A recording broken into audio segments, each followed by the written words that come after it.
है, कभी समय पर मंडी नहीं पहुंच पाती और सारे व्यापारी पक्षी बगीचे से फल तोड़कर बाजार में बेच देते हैं और मैं खाली हाथ रह जाती हूँ। टुनटुनी के साथ रोज रोज यही होने लगा।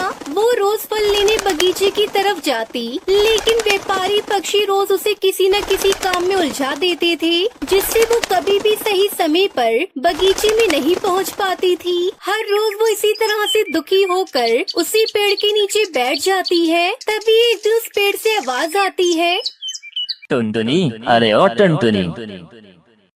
अचानक से आवाज सुनकर टुनटुनी चिड़िया चौंक गई और जैसे उसने पीछे मुड़कर देखा तो वो डर गई, क्योंकि उससे वही पेड़ बात कर रहा था जिसके नीचे वो बैठी थी। डरो मत टुनटुनी। तुम बोल कैसे सकते हो? तुम तो एक पेड़ हो ना। मैं एक जादुई पेड़ हूँ और मैं तुम्हारी मदद करना चाहता हूँ। मैं तुम्हारी परेशानी जानता हूँ कि कैसे तुम्हें व्यापारी पक्षी बगीचे में पहुँचने से रोकते हैं। वो तुम्हारी मदद करने के स्वभाव का गलत फायदा उठाते हैं, इसलिए मैं तुम्हारी मदद करूँगा। मदद? पर कैसे करोगे तुम मेरी मदद? तुम्हें मंडी में बेचने के लिए फल चाहिए थे ना? मैं तुम्हें फल की जगह एक ऐसी चीज दूंगा जिसे खाकर पक्षी दीवाने हो जाएंगे।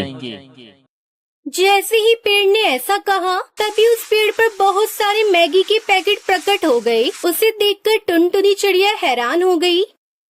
टुनटुनी, ये मैगी है, इसका स्वाद बहुत अच्छा है। जब पक्षी इस मैगी को खाएंगे तो अपने पंख चाटते रह जाएंगे। तुम जितनी चाहो ये मैगी पेड़ पर से तोड़ सकती हो।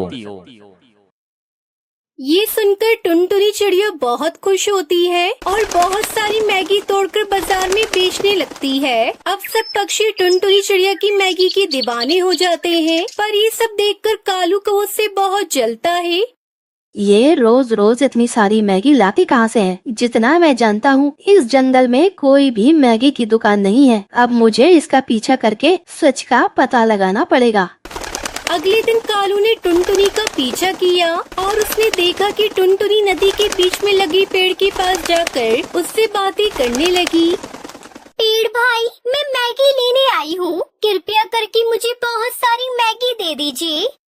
ऐसे बोलते ही पेड़ में ढेर सारी मैगी लग गई। कालू को ये देखकर हैरान हो गया। अच्छा, तो ये है असली राज टुनटुनी की मैगी का। ये जादुई पेड़ उसे मैगी देता है। ये देखकर कालू ने एक योजना बनाई। अगले दिन कालू भी उस जादुई मैगी के पेड़ के पास गया। पेड़ भाई, मैं मैगी लेने आ गया हूँ, कृपया करके मुझे ढेर सारी मैगी दे दो। कालू के बार बार बोलने पर भी पेड़ में एक भी मैगी नहीं आई। ये देख कालू को गुस्सा आ गया और उसने तय किया कि वो किसी भी तरह उस पेड़ से मैगी लेकर रहेगा। लगता है तुम ऐसे नहीं मानोगे, तुम्हें काट कर अपने साथ ले जाऊंगा। कालू ने पेड़ काटने की बहुत कोशिश की, लेकिन वो उसे काट नहीं पाया। तभी टुनटुनी चिड़िया वहाँ आती है और कालू को पेड़ काटते देख हैरान रह जाती है। अरे ये क्या कर रहे हो कालू भैया? इस पेड़ को मत काटो, चले जाओ तुम यहाँ से।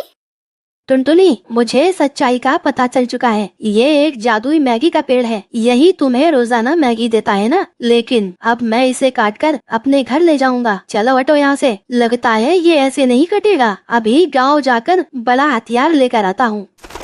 कालू बड़ा हथियार लेने गांव की ओर जाता है। ये देख टुनटुनी जादुई पेड़ के पास जाकर विनती करती है। पेड़ भाई, अब आपकी सच्चाई पक्षियों को पता चल चुकी है। अब आप यहाँ सुरक्षित नहीं है, आप यहाँ से चले जाइए, इसमें ही आपकी भलाई है। टुनटुनी के ऐसा कहते ही पेड़ के चारों ओर एक रोशनी फैलने लगी और देखते ही देखते उस पेड़ ने एक गिद्ध का रूप ले लिया। ये देख टुनटुनी के आश्चर्य का ठिकाना नहीं रहा। धन्यवाद टुनटुनी। मैं नदी पार जंगल का राजा हूँ। बहुत साल पहले मैंने गलती से एक ऋषि की तपस्या भंग कर दी थी और उन्होंने मुझे पेड़ बनने का श्राप दिया था और कहा था कि जब तक कोई मुझे खुद अपने मन से यहाँ से वापस जाने को नहीं कहता तब तक मैं पेड़ ही बना रहूंगा। आज तुमने मुझे यहाँ से जाने को बोलकर मुझे श्राप से मुक्त कर दिया है। चलो अच्छा है, आप अब हमेशा के लिए श्राप मुक्त हो गए। हाँ, तुम बहुत ही अच्छी चिड़िया हो। ये लो, इस मैगी के बीज को अपने घर में लगा देना, फिर तुम्हें कभी मैगी की कमी नहीं होगी। फिर वो गिद्ध वहाँ से गायब हो गया। टुनटुनी ने उस मैगी का बीज अपने घर में लगा दिया और देखते ही देखते उस बीज ने एक पेड़ का रूप ले लिया और उसमें बहुत सारी मैगी लग गई। अरे वाह, ये तो जादुई मैगी का पेड़ है। उस दिन के बाद से टुनटुनी को कभी भी मैगी की कमी नहीं हुई और उन मैगी को बेचकर वो अपनी जिंदगी खुशी खुशी गुजारने लगती है।